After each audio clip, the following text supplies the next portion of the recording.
Hello，又係我休閒小生啦。3日長假期喎，有冇安排節目啊？如果都係想喺屋企休息下嘅話呢，不如就煲翻個靚湯飲下啦。我今日想同大家分享一個保健湯水，就係猴頭菇青紅蘿蔔豬展湯。呢個湯潤肺止咳化痰，增強免疫力。大人細路飲都好啱嘅。如果大家想知道呢個湯點煲嘅話呢，我今日呢個視頻就有詳細嘅講解㗎啦，希望大家鍾意啦。喺我分享之前，請大家免費訂閱我休閒小生嘅頻道，仲有撳埋個鐘仔，當有新片上架嘅時候，就會即時通知大家㗎啦。猴頭菇呢，我想講講，佢除咗係一種美味嘅食材之外，對身體都係非常之有益㗎。咁當中嘅功效包括有增強免疫力同埋記憶力，促進腸道健康，同埋有抗氧化嘅功效。對於女士嘅保健美顏嚟講，絕對係一種恩物嚟啦。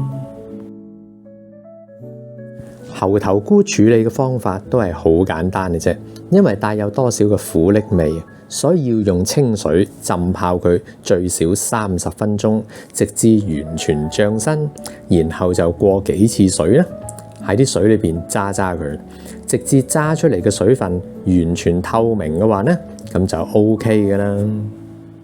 至於淮山呢，就性質健脾，對於脾胃虛弱、食慾不振、胃口麻麻嘅網友嚟講呢，飲淮山煲湯就好啱你哋㗎。最後等我講解埋雪耳同埋百合啦。雪耳有健脾養胃、滋陰護膚嘅功效，又叫做平民燕窩。女士飲多啲雪耳煲湯，絕對係養顏嘅恩物嚟㗎。而百合就有止咳潤肺嘅功效。好啦，而家就等我先嚟將所有嘅乾藥材湯料用清水浸泡佢30分鐘，以去除佢表面上殘留嘅硫磺先啦。跟住沖洗翻啲乾藥材，然後再處理埋其他嘅新鮮材料，就可以準備煲湯㗎啦。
咁跟住落嚟呢，就要將啲栗子飛水，仲有一嚿瘦肉，同埋仲有條雞骨。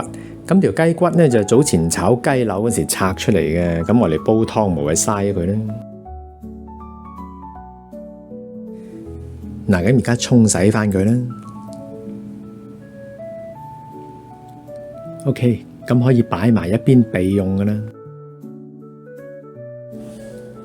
我呢個湯煲呢就8公升，我大概可以飲到2至3日。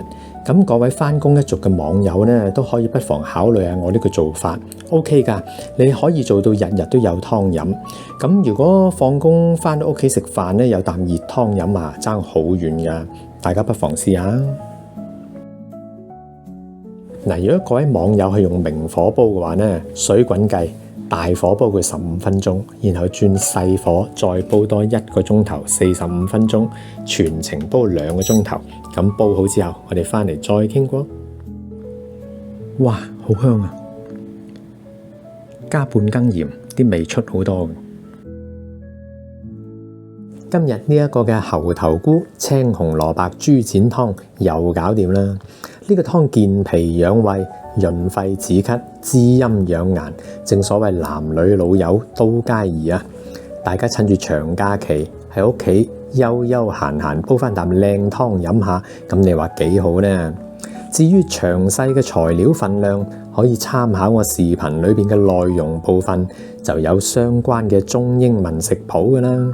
我今日嘅分享係咁多啦。如果大家中意我今日嘅分享嘅話呢，記得俾個 like 我，同埋將個視頻分享出去。多謝大家嘅支持，咁我哋下集再見啦，拜拜。